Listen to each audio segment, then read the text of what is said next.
This is the only video you'll need to get started with N8N.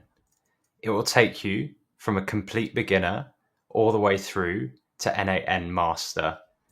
Whether you're a business owner who wants to implement AI, automate your work, and earn back your time, or you're someone who wants to build and sell AI automations to other businesses. This is the video I wished I had access to when I first started my automation and AI journey. Back then, I wanted to take advantage of this new tech and implement it within my own business and my personal life. But most importantly, I didn't want to get left behind. But the problem is, I got overwhelmed very, very quickly. There was too much stuff out there. Some of it was useful, but most of it was unnecessary, overhyped, and just a bit complicated.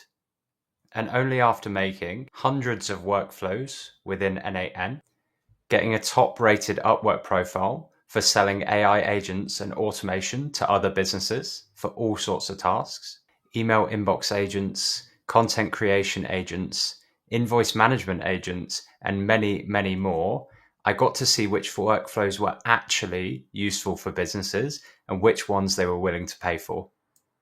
I made this video to help you shortcut your path, save you a lot of time and headaches, and share with you only what works today.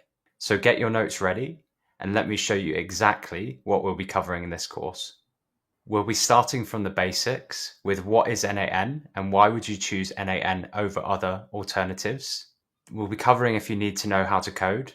Hint, you don't. It's all no code and easily accessible for everyone. We'll be covering what you can actually build for your business with a tool like N8N and how to actually set that up. We'll then be mastering the basics, learning how to work with different data, and building out your very first automation. We'll then be working with data from your business, working out how to handle different file formats, but also building out your very own invoice processing agent that you can use every day in your business. And it wouldn't be a good course for N8N if we didn't cover AI and how to use that in your workflows. So we're going to be breaking down exactly what is an AI agent versus something like ChatGPT and what useful things can we build for your business using these AI agents to help you every day. We'll then be going on to some more advanced techniques of gathering data from outside your business, covering from scratch what is an API, when would I need one for my business, and how to connect to any data source that you need in less than 2 minutes. And finally, we'll be talking about how to make your life incredibly easy, talking about techniques for scaling our workflows and making them reusable with a modular design, as well as all the shortcuts that I've learned over my journey. As you can see, whether you're a complete beginner or somebody already using N8N, this video will help you advance and get even better. So I encourage you to use the chapters within the video to skip to your current level. And by the way, for those of you who are more serious about implementing AI within your business, this course is a part of my paid school community. Inside, you'll find a network of over 300 entrepreneurs on exactly the same journey as you from all over the world. You'll find a template library of N8N workflows that you can implement inside your business today, and many more resources to help you shortcut your path even more. So if you feel like that's you, you can check out the link in the description of the video or go to school.com/scrapes. But for now, let's get started with the course. So getting started, we're going to be talking about workflow automation. Now, simply put, workflow automation is about getting technology to automate your repetitive tasks. So we've got a few examples before we go to N8N and understand what that does there. But say a customer is filling out a form on your website, it might automatically send them a confirmation email and then automatically add them to your database. That is a workflow that's been automated, therefore workflow automation. When you receive an invoice and it's automatically sorted, processed, and sent for approval, again, just another process that's been automated. When you have a new employee that you need to onboard, they join, their accounts and access are automatically created based on their role in the company. Again, a really clear example of something that has been automated already within your business. But we can automate so much more, and we can do it ourselves really simply using something like N8N. And the main benefits, if they're not already obvious, are it saves you time and reduces your manual workload. There are fewer human errors, and we can get consistent results every time because a computer's doing it for us. And it takes away all the mundane work that we have to do day to day. And it allows you to focus on the important tasks within your business, not the ones you don't want to be doing. So N8N is just a workflow automation platform. And there are a few commonly known platforms out there. It enables you to connect to all your favorite services that you currently use within your business. So that might be Slack, Trello, Google Sheets, Outlook, Intercom, your database. It has over 400 pre-built integrations, which mean we don't have to build anything from scratch. If, for example, you wanted to post to LinkedIn, this is inside an N8N workflow, which we'll get to, but you can see they've got a pre-built integration with LinkedIn. So it's plug and play. We don't need to code anything. We can just connect it to our LinkedIn account and tell it what data we want to send. You might have seen some alternative services or used them already, such as Zapier or Make.com. All of these are viable solutions to build out your workflows. But there's some key differences or key benefits that N8N offers over the alternatives, and that's why we've chosen N8N. Firstly, pricing. We're just going to compare something like Zapier to the N8N pricing. At the basic level for Zapier, you're going to be spending $30 per month, and you have restrictions on what you can use in terms of functionality. If you're a bigger business and start to use more tasks per month, it's going to really add up, and you're already at $200 per month without all of the features.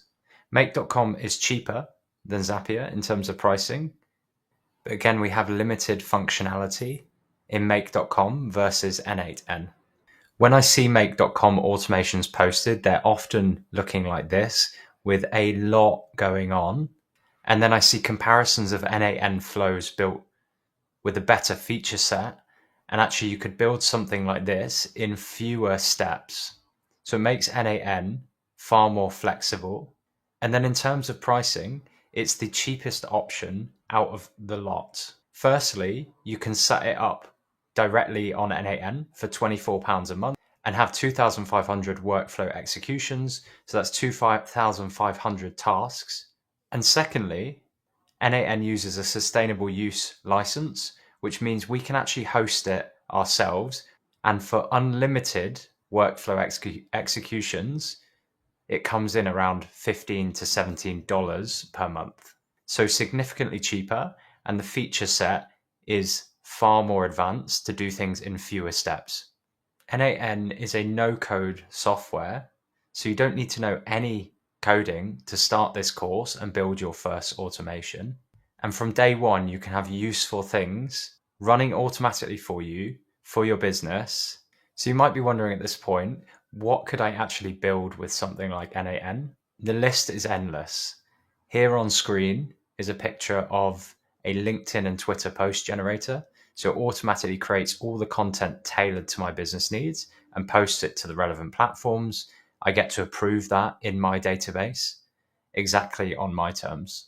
Here in just 7 steps is an example of a workflow automation that monitors my inbox for customer queries, and any that need escalation, it sends a direct message to me in order to feedback what I want to say and reply to the customer. That feedback is then drafted automatically for me, so I can just push send in my inbox. We have other examples that create and write a blog automatically for us based on tailored SEO keywords, and a complete invoice management system that you're going to actually build out in this course step by step. The possibilities are endless in terms of what you can build out for your business. You just need to take the first step and get started. So let's talk now about hosting and how to set up NAN. So we're going to talk about the two options for hosting here. The first is hosting directly through NAN. So if you are happy to use my affiliate link, then go to nan.partnerlinks.io/scrapesai and come to NAN's homepage, or alternatively go to nan.io. You're going to land on this homepage here. And what we're going to do is we're going to run through the sign up process of getting started for free. And you get a 14-day free trial directly through NAN. You're going to fill out all of your details and give it an account name like your business name. You're then going to start the 14-day trial. And once that has completed, you'll be put onto the starter plan, which is around £24 a month. This is the most straightforward way to get set up. However, self-hosting has other benefits and is really, really simple to set up. If you follow the steps provided, we can do it in under a few minutes. So think of self-hosting as your NAN service being hosted on your own computer, but on a server somewhere in the world. So it means that you don't have to keep your laptop or computer on all times, but your automations will continue to run 24/7. When we sign up through NAN directly, they're just using a server and we're hosting through their server. If you're self-hosting, you're just doing the same, setting up your own server elsewhere. Now, sometimes that comes with having to manage the infrastructure, but I found a service called ls.io, which we're going to set up now, that fully manages all the infrastructure. So you get the benefits of the low cost of self-hosting, so unlimited workflows for around $15 to $17 a month, but they also have the benefits of managing the infrastructure for you. So it automatically updates the software. You don't have to worry about any changes. It will do that all for you. And we still get the benefits of the low cost and the community features that come with it. So you're going to go to ls.io and you're going to set up an account there. Once you've set up an account, you'll come into a dashboard like this and you'll have no services here. We're going to go and create a new service in the top right. And thankfully, they've already pre-set up an NAN service for us, so it takes away all the technical details. So we're going to select NAN there. We have the options of different service cloud providers. We're just going to click Hetzner because it's the cheapest and reliable, and then choose the region that's closest to you. It will automatically pick that for you, so we'll leave it like that. We then need to select a service plan. Don't worry about the details here. This basic plan, the cheapest plan, is definitely good enough for your business when you're starting out. I run hundreds of workflows on my server and still have this medium-sized service plan. On the right-hand side, you can see the estimated monthly price of $15, and we're going to hit next on that.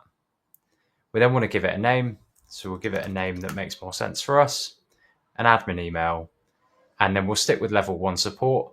Later in the course, we'll talk about backups and error handling and all that, but we don't need any extra from ls.io. So we're going to go down here and click create service.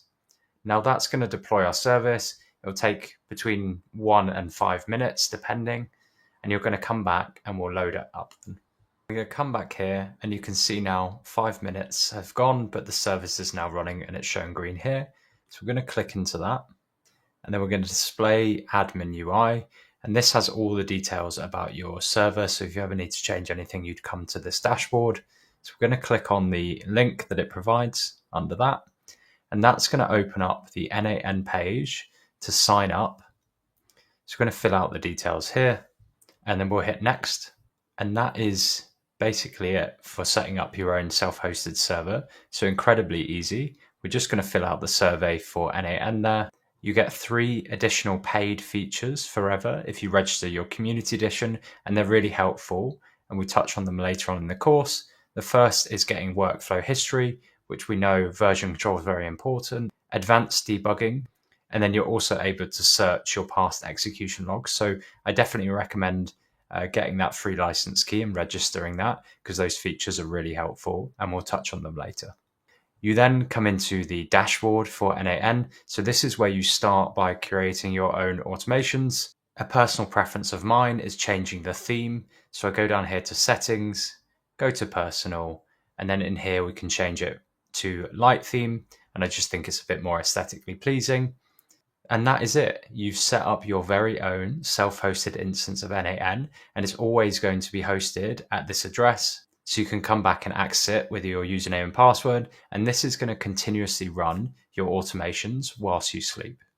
What we're going to move on to now is navigating the dashboard here and working through the basics step by step to create our very first automation. N8N is a workflow automation platform, and what that means and what that enables is us to automate pretty much any of our work by connecting different softwares visually on a workflow.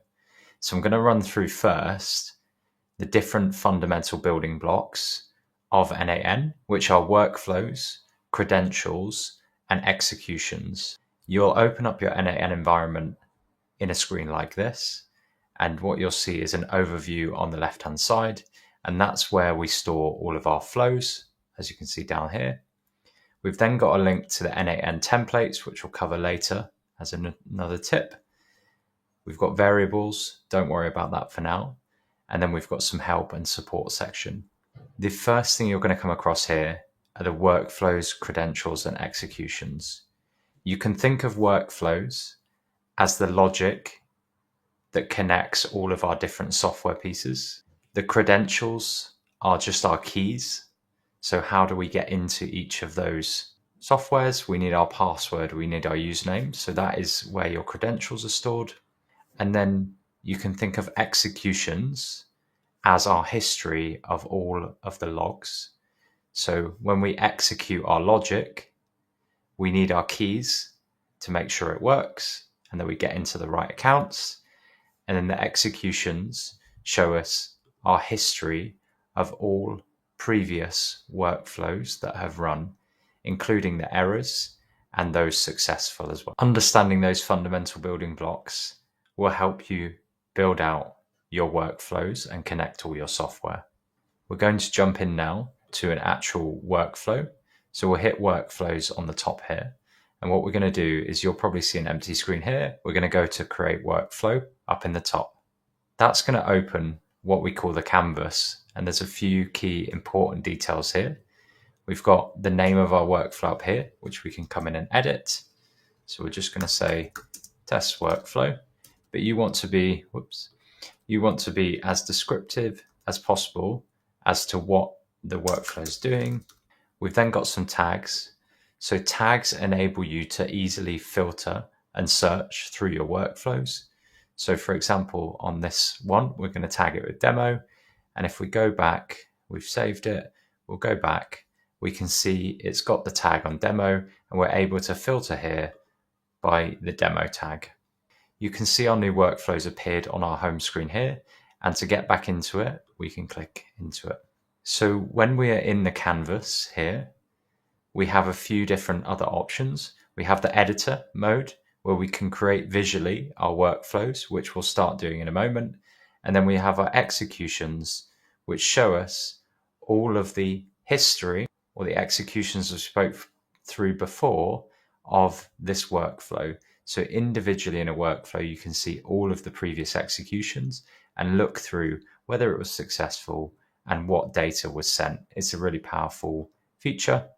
If we go back to editor, there's a few more things here. If we make a change to the canvas by adding a first step, it will prompt us to save in the top right corner, or we can hit Command or Control S to save. We then have a test workflow feature at the bottom, and we'll cover this more later, but we can hit test workflow.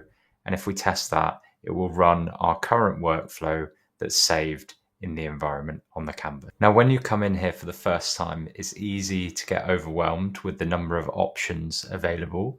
We're going to break them down now into 4 key categories. These 4 key categories will make it really simple for you to understand how to build out your first workflow.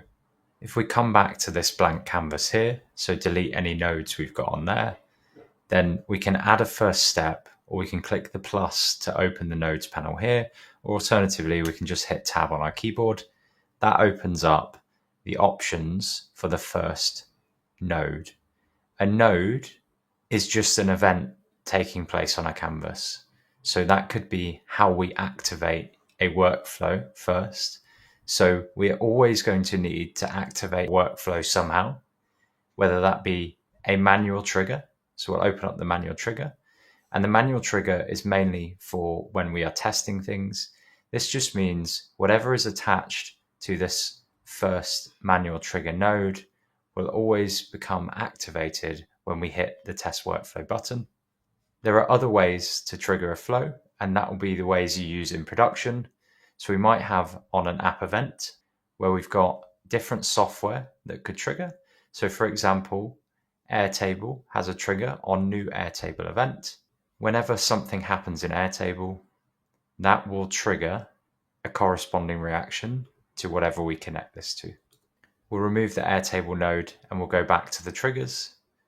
We might want something to run once daily, so we can add a schedule trigger and determine inside the trigger itself how often or how frequently we want it to run.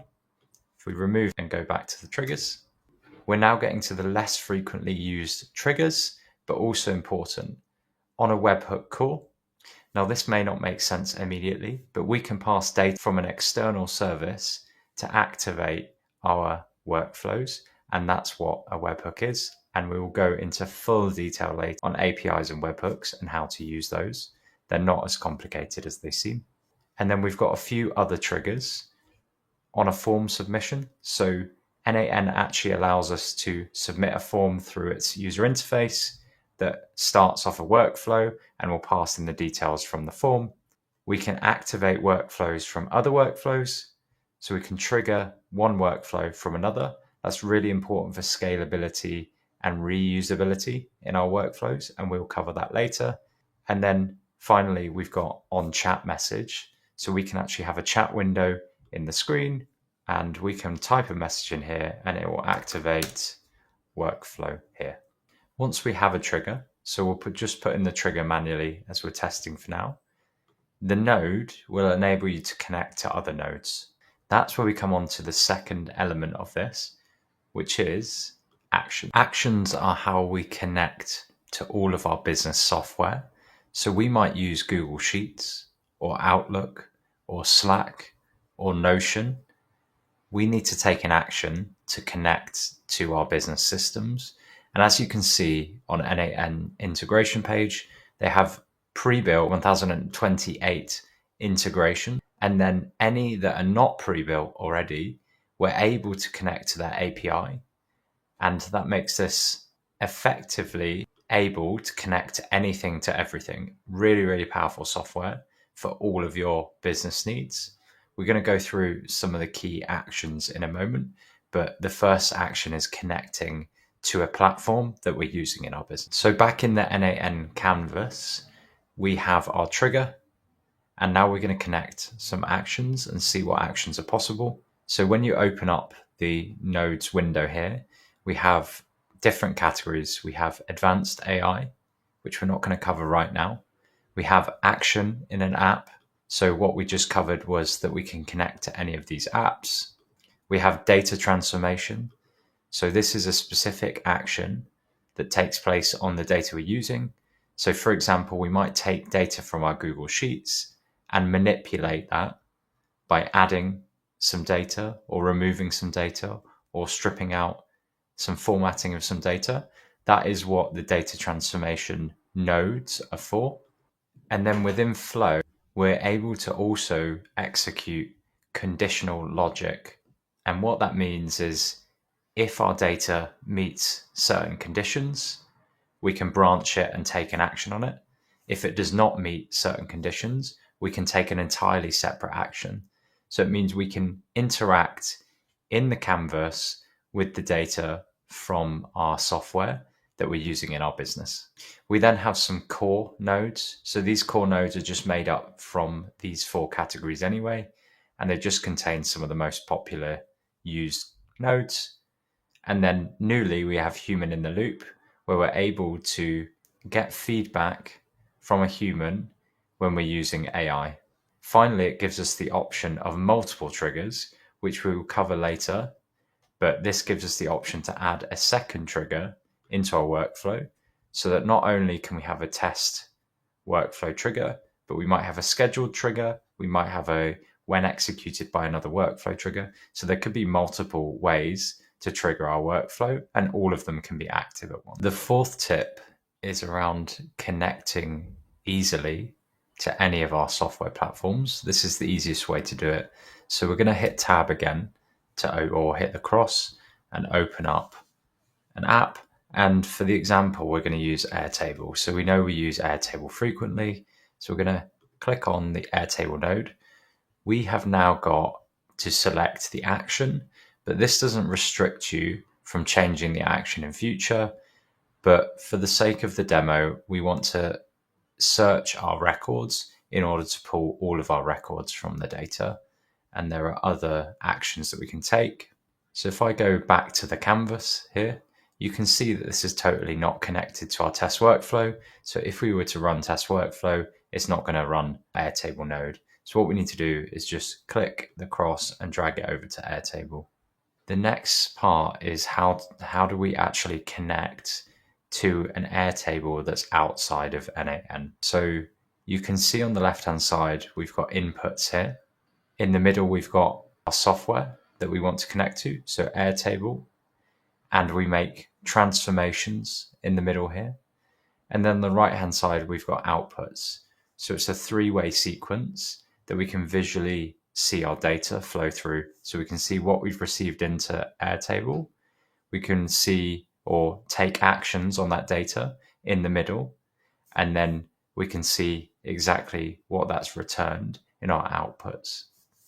But first, before we see the inputs and outputs, we actually need to connect to the system. So inside of every node, you'll have a series of tasks that you'll need to complete, or a series of steps where it will ask you to choose a drop-down in order to select the most appropriate action.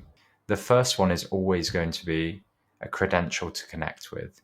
So right now, we do not have it connected to any Airtable that we have externally. So here might appear empty to you, and you're going to create a new credential here. Now, these will be different app, but they have the same core concepts. And always, NAN have some really useful documentation linked that you can go directly to the documentation for that specific node, i.e. Airtable, and see exactly where to access the different credentials. So for Airtable, we need a personal access token, and we can get that by going to the personal access tokens page, opening that up and clicking create a new token. It's then going to give us this page, and we're going to just, for example, call it NAN test demo. And then back in the credentials, it will tell us what scopes we need to add to our token. And the scopes are just what access are we giving that token? Is that token able to read our records? Is it able to write to our Airtable? Is it able to delete records? All of these things, we need to give it the right scope so that it's able to perform the right actions on our behalf. So we're going to add data records write, data records read, and schema bases read. So we've added those three scopes, and now we need to tell it what tables is it able to access. So we've got to add a base here. So if you click add a base and scroll down, it will give us all the different options for connecting. You can see I have a lot of different bases here. So to do this, we need to have already set up a table. If you go into Airtable and set up a demo table, you can see I've set up a base here, scrapes.ai tutorials, and then we've got two tables, financial and demo data. For now, we're just going to use the demo data table, and we're going to put test name, random notes, assign it to me, and it's in progress. So what we now need to do is connect this table to our access token, or to connect our access token to this table. So if we go back to the Builder Hub, we go add a base, and we know it was called scrapes.ai tutorials. That should now appear there. Once we create the token, we've then given it permission to access that table. And I'm going to copy that here by clicking here. And we're going to go back to our workflow where we were setting up our Airtable token. And all we're going to do is paste into our access token field. And critically, we're going to rename this, because you'll have too many otherwise that are named token 1, token 2, token 3, and when you come to use them in the future, you won't have any idea what platform they relate to. So we'll give it a sensible name like Airtable Test API token, and we'll save that. And that should confirm then in green if it's successfully connected to our software. There we go, connection tested successfully. Perfect, we can leave from there. So we come back to our Airtable canvas and we've connected up our test workflow trigger to our Airtable node, and you can see that's got a name Airtable. Now tip number 5 is about visually seeing the inputs, the transformations and the outputs. So what we're going to do is we're going to fill out in the middle here some options in order to pull our data. So right now we're receiving no inputs because we've got the test workflow trigger, which is just pushing an empty set of data to our Airtable. But what that will enable this to do is run the Airtable node. So right now we're searching for a record and we're going to search, but like I said, we can change any of the methods here and they've all got a description underneath. So we want to search or list all of our records. We're going to connect it to a base, and this is all Airtable specific naming, and each node you connect to will have specific names for here, but Airtable uses base.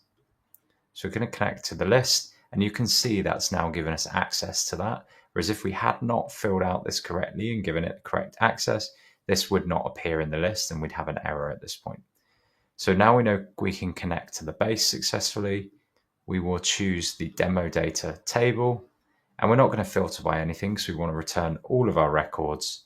So we can test that step, and you can see on the right hand side, it's now returned the records that we just put in the table. If you want to visually move these records, you're able to click and drag and drop all of these different fields, and we can now see much clearer the outputs, which was the test name random assignee. You'll notice that this is in a strange format. So this is a JSON format, and tip 6 is about managing all of the different data formats and understanding those properly. So tip number 6 is interpreting table data, JSON data, and schema data and figuring out the difference. And it's actually really simple when you distill it to its principles. So to make this easier to understand, I've expanded the data set and we've got now name, task, and status. And I've put in some demo data in our Airtable, and we're going to pull that data using the test step. And you will see we have a full record of all 20 items in our JSON data table. You have this on the inputs as well, but because we've got no inputs at the moment, we can't format those. So table first is a really easy way to visualize your data. That's how we conventionally see our data in a business. We normally see it in a spreadsheet table. Each row is its own unique set, exactly like we see it in Airtable. So this is the way that a human would probably interpret it. The schema, you can see, just distills it to a single record. And the reason for that is the schema is just understanding our fields in the data rather than the data itself. So this tells us that we've got an ID field, a created time field, a name, a task, and a status field. The A next to it just symbolizes that it's a certain data type. In this case, it's just a string, which is just text. All of them are just text. You may notice that we didn't have ID and created time in our initial fields. That's because they're hidden fields created by Airtable itself to help us manipulate those records, which we'll come on to later. But it's got the name, the task, and the status that we had before. So you can see the different fields there. Now JSON, in contrast to our table, does not display things in rows, but instead we get the full set of columns within these curly braces, and that is identified as a unique JSON object.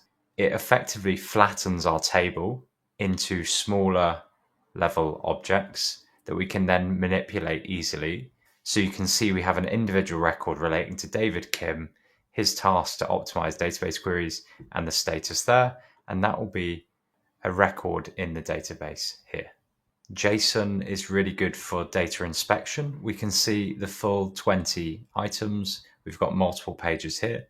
Table data is for quick data scanning and spotting trends. So you can see easily that this is easier to interpret.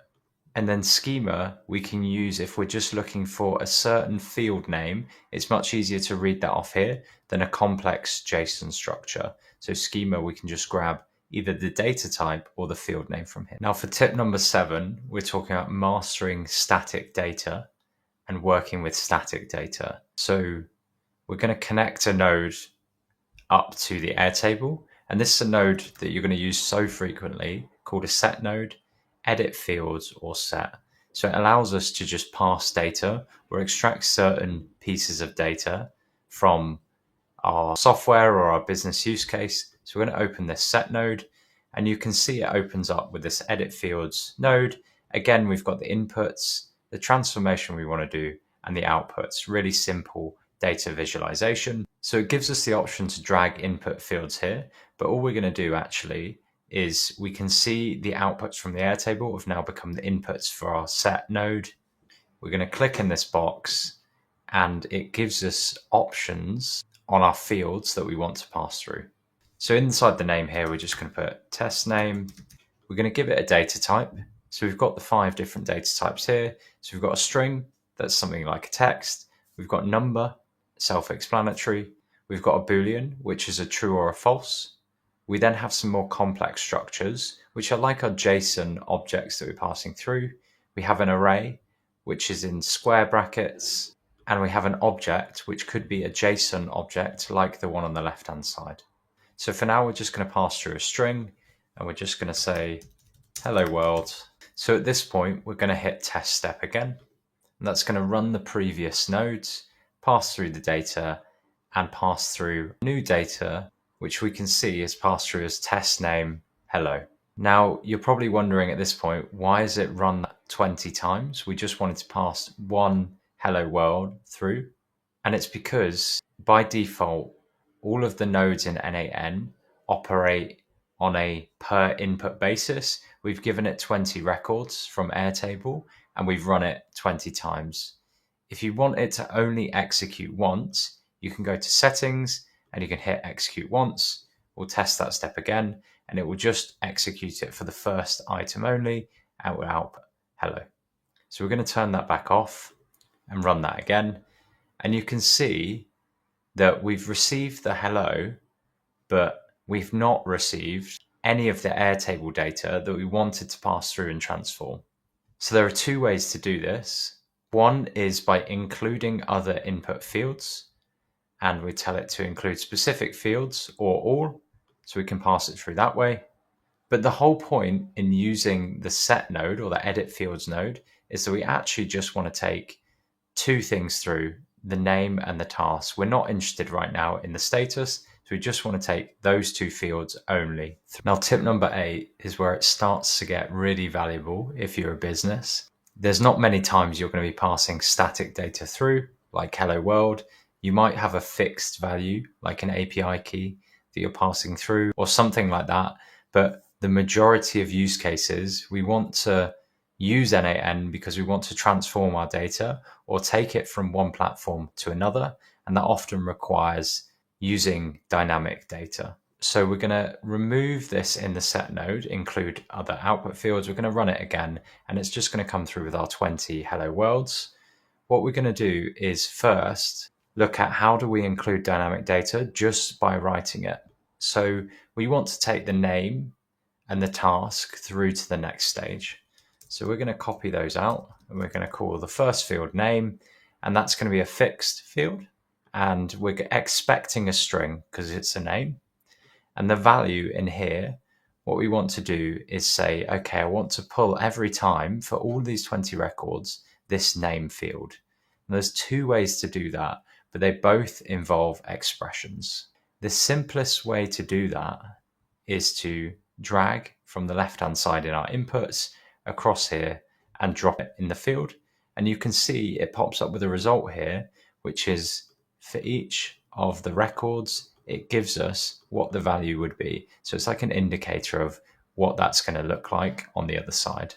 The second way to do it is to reference by name, and it's one and the same. So if we were going to do this from scratch, we would say name again, and the value in here we'd need to switch to expression. Then every time we reference data in NaN, and this is just by default, we have to hit Shift and 2 curly brackets, and that will open up our expression. It prompts us immediately for all of the different values that we might want to reference. The most important for now for us is JSON, which, as we saw before, is the data that we're passing from one node to the next. So if we click on JSON and it's $JSON, and that's just referencing the entire object of the previous node, the Airtable output. To see that in greater detail, there's this little button here. You can click on that. And on the left-hand side, you've got our expression, JSON, and on the right-hand side, you've got the full object, the JSON object that we're passing through. We can see that for each record here. So that just visually shows us exactly what we want to be passing through. Now you can see that this is the full object, and actually we just wanted to extract name. So the JavaScript for doing this is just dot, and that enables to access an item within an object, and then we can get prompted with the different fields we can extract here.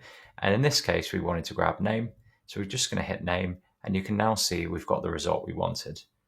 Another way to reference this, instead of using the dot, is square brackets and then single quotation marks around the field name. That is an alternative way to do it. They're just different ways of referencing an item or a field within an object by JavaScript. So you just want to stick to one convention, and I conventionally use dots. Now dots are only good when the field name is a single word with no spaces. If it was first name, for example, and I'll go back and change the data object in a second, then dot first name with a space is not going to reference the correct value. I've gone back and changed the values to full name, so we're just going to run that again.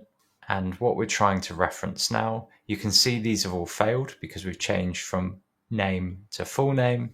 But if I open that back up and try to reference the full name, it's going to automatically, instead of the dot convention, use the second convention, which is the open square brackets, the single quotation marks around, and that successfully references. If I try to do the dot method, it's not going to find it, and it's going to show up invalid syntax. So just different ways to reference. I would always, by convention, make it a single word, either by connecting the name like this or putting an underscore in between, just because I prefer to use the dot notation. But with your business data sets, you don't always get to decide that, and you can use the other method instead. But like I said, if you type out JSON and then hit the dot, it will still give you all of these different options. And if you click on the full name, then it will actually automatically pre-fill that for you. We can see on the right all of our results for those. So tip 9 is an extension on dynamic data and mastering dynamic data. And this, I promise you, is going to save you a ton of time when you're creating workflows and having to go back and edit them. So we just passed through the data for the name, and we had $JSON full name here. JSON only references the previous node. So often you'll come in here and you will add another node between those. So we're going to open up the options here. We're going to add a second set node here, and we're going to connect delete connection and connect that up to the set node. And we will just call this middle, just to indicate it's the middle step here. So now we are passing our data through a node between our Airtable and our edit fields node. So anytime we reference this JSON, we're actually now referencing the previous node, which is no longer the Airtable, and it's now the middle. So say, for example, we don't pass any values through this, or actually we'll pass just a test. We'll call it test. It will pass through 20 tests like we saw before. But now we want to access in this next field the full names from the Airtable. Now, because JSON only references the previous node, i.e. middle, we can't actually access that from here. So how do we access that? There's two ways. Again, there's a drag and drop style, which is probably the easiest way to do it at first. So we can go to the schema view and we can actually see all previous nodes. So in here, we want to grab full name.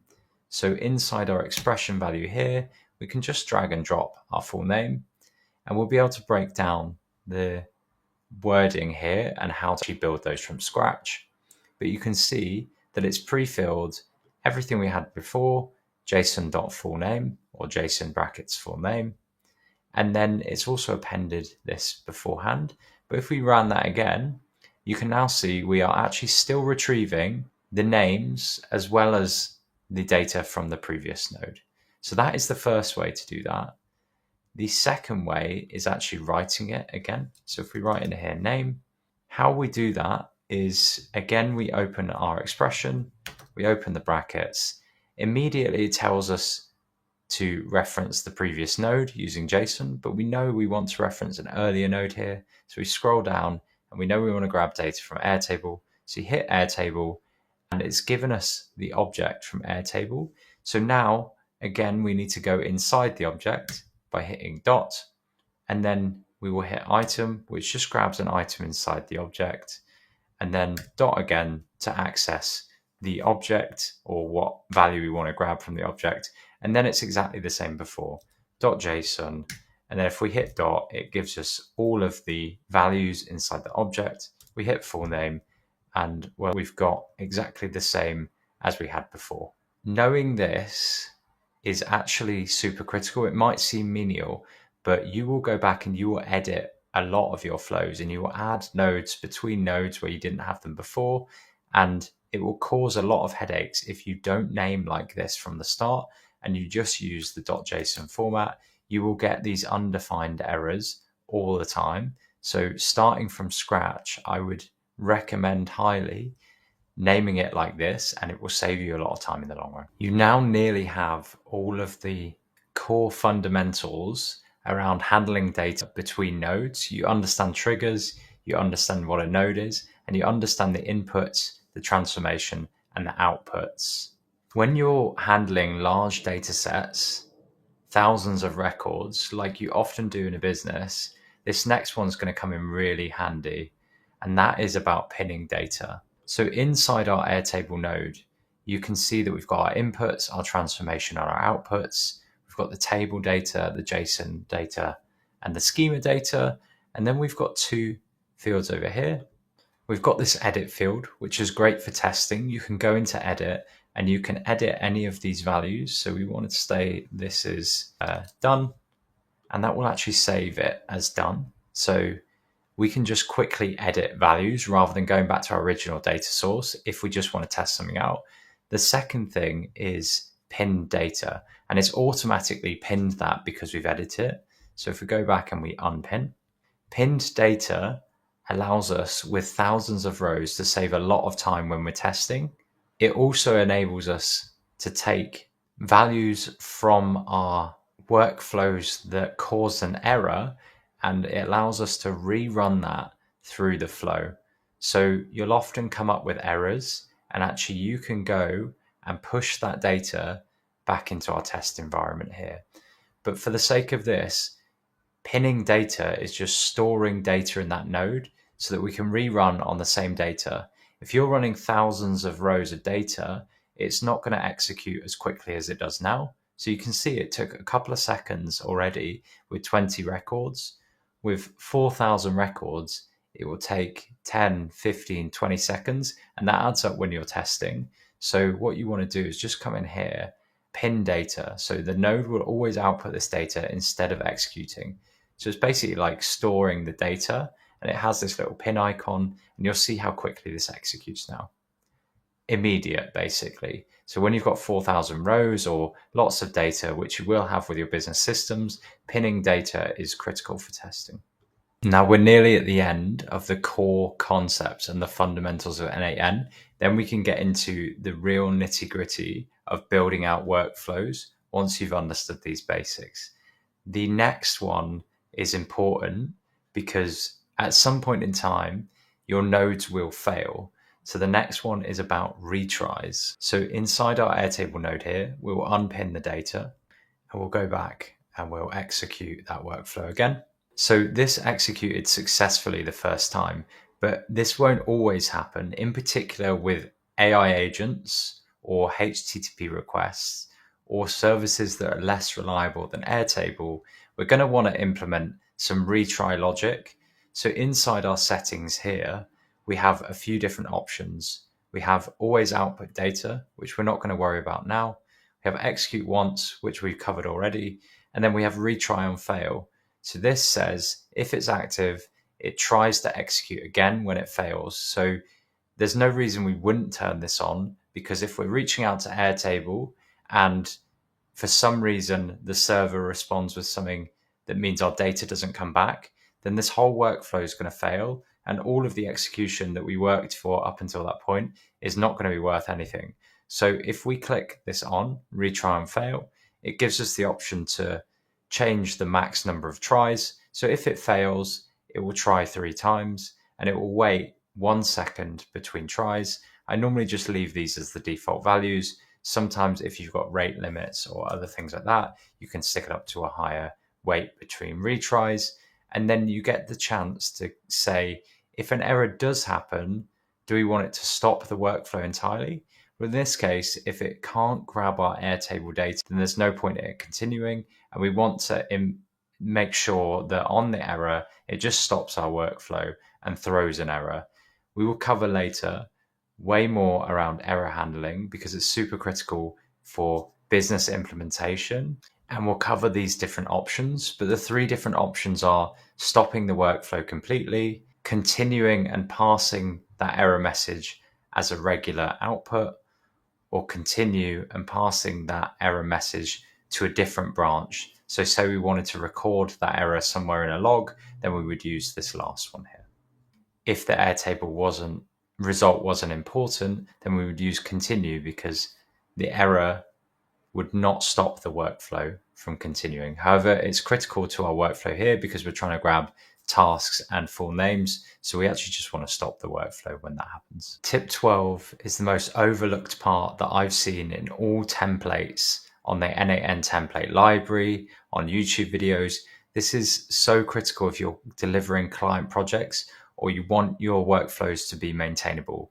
And that tip is naming consistency. So right now, if you were somebody in a business and you came to this workflow, would you be able to tell me what happens? So we've got when clicking test workflow, we've got Airtable, we've got middle and edit fields. So from looking at this, I have absolutely no idea what this workflow is going to be doing. We're going to cover this in way more detail later when we talk about client standards and consistency in this. But to start off with, the basic fundamentals are naming your nodes. And the way you do that is you go into the node itself by double clicking. And then here we've got the edit icon here and we can rename here.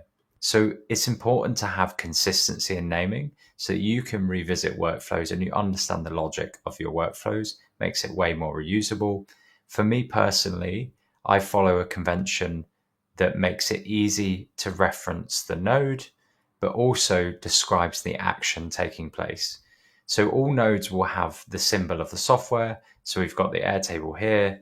If we bring in Google Sheets, you'll see that it has a Google Sheets symbol here. So I don't necessarily feel the need to reference the service name within the node. However, you can if you wish. But the fundamental actions that you will use with a service are getting data from the service, i.e. reading data, like we did from Airtable. It's posting data to the service, and that is actually sending data to the service. It's updating, so that's partly posting, but actually we're checking if the record currently exists, and then deleting. You could be removing data from that service. So this is also the convention you use with API requests, which we'll touch on in the API mastery section. But for now, just treat those as standards for naming nodes. So instead of Airtable here, what are we actually doing? We're getting the task records. So we might call this get task records. And if we name that and come back out, now immediately it's so much more obvious to me as an outsider looking at this, what I'm doing. I don't know exactly what the tasks are, but before it said Airtable, now I know we're getting some sort of record from Airtable. I've put this in Pascal case here, which is where you have two names that are both uppercase next to each other. You could alternatively have spaces between them. So we just have normal case like this, or you could have camel case like this. It's entirely up to you what convention you use. I just use Pascal naming to make it easier to reference those previous nodes. You might want to call out specific things like triggers with a separate naming convention. So instead of taking an action like get, post, update, and delete, you might want to call this a manual trigger. And the way I do that is just calling it out with an underscore. So I have manual underscore trigger. We then get task records. We then set values in the middle. And then again, we're setting values, but it's not very descriptive because we're not actually taking many actions with those. But for this one, for example, we are getting the name. So we'll call it get names. You can see now that's immediately more obvious. We've not got to the point of adding notes to the flow yet, which is entirely possible and recommended. But the starting point is making your nodes easy to look at and understand exactly what they're doing without having to go into every single one. It's fine when you have a workflow that's this small, but I'll show you an example now of where it's not going to be okay if you have that. So I've jumped into an example here of a template in our school community where we pass financial documents. Now you can immediately see I've used this naming convention on these nodes, and it's immediately obvious, even if you took away all of these notes, we'll just take those up there, it's immediately obvious on the outset what is happening. So we have some sort of Google Drive file trigger. We're then obtaining the file. We're extracting data from the file. We're formatting it in some sort of capacity. And then we're processing it one by one and using an AI node to extract data and update the financials into Airtable. So immediately, without any notes, I can see from the names of these that we are taking data from a file, we are extracting and formatting that data, and then we are uploading to Airtable. So your client will also think the same. If they have access to the N8N flow, they will go in here and they will be able to immediately understand at a high level what the workflow is about. Really, really important. That brings us to the end of the core concepts section of the course. We'll now get started and dive deeper by building out practical business use cases using your data. So we're going to use an example of an invoice parser. We're going to build that out and talk about the data fundamentals next. So we're going to end up with something like this, where we are monitoring a file source for our business, like a Google Drive store of all our documents. We're going to cover how we would process all of the different file types that we might use. We're going to see multiple inputs to our flows and multiple triggers and how we handle that. And we're even going to touch on how we set up our first AI agent and why we've set up a loop here to cover all incoming documents one at a time, why that's important, and then how to go and update our database in the back end to make sure that we're storing the correct information and validate that. So before we start building out any workflows, a good first step is to understand and plan out the workflow that you're going to build, just so you understand the logic that you're going to follow throughout.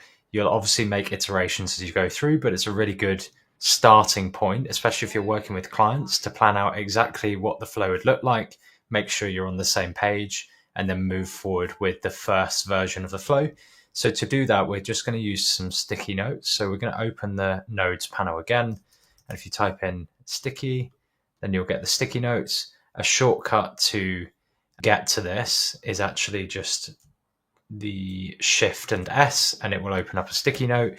You can see that there's a few options on here. We can change colors. So I always just use white as a standard for informational notes, purple for supplementary, red for things I have to change, but it's entirely up to you. You can use whatever you want. This is written in markdown format. So if you double click into the note, the double hash just says that it's a heading or a second heading. If you put one hash, it becomes an even bigger heading. So you can see that 3 hashes will be even smaller. So that's just some markdown for you. And all we're going to do is just plan out the steps that we think we're going to use in this template to make sure the logic flows correctly. So if we're passing financial invoices, we know that we're going to need to get a file, and that's probably going to be our trigger. So we're either going to do that from G Drive or Gmail. And in this example, we'll probably pull it directly from Gmail to show you the example. So our first step is like, how do we retrieve the file? Or how do we retrieve the email? The next step, we're probably going to have to do some pre-processing. So you'll see in a minute that there's loads of data that comes through in an email, and we want to strip out all of the irrelevant data because that makes it really easy to and clean to work with. So we're going to have this pre-processing node where we just do some data formatting. Once we've formatted that email or file, we're then going to want to extract key information from the email or file. So we'll just put key info, and that might be the invoice name, the supplier name, the invoice number, the price, all of the information that we want to pull. We'll do in this stage. Once we've got the clean data, we'll then extract that key info. And we're probably going to use an LLM or an AI agent to pull that data, because it's going to be able to interpret multiple different file formats and multiple different emails and pull consistent info from multiple emails. We're then probably going to want to put that into our database. So once the information is extracted, we want to output data into our database. So actually, you can see already that we've got the outline for this flow. Now we can move on to actually building the first version. These steps may change, but it gives you a good idea visually of the different categories you'll need, and therefore how to start building this out. So for the first part of building out our invoice parser, we're going to come back to our workflow here, and we're going to remove everything that we currently have. So instead of having a manual trigger this time, we're actually going to be monitoring emails or a Google Drive folder. So what we're going to do is get rid of the manual trigger for now, and we're going to click the plus icon. We're going to open up, let's go type in email, and we've got Gmail here. Let's set up Gmail to show you how to set up the Gmail trigger. And you can see there's one trigger, which is on message received. So every time a message comes in, we will be monitoring that.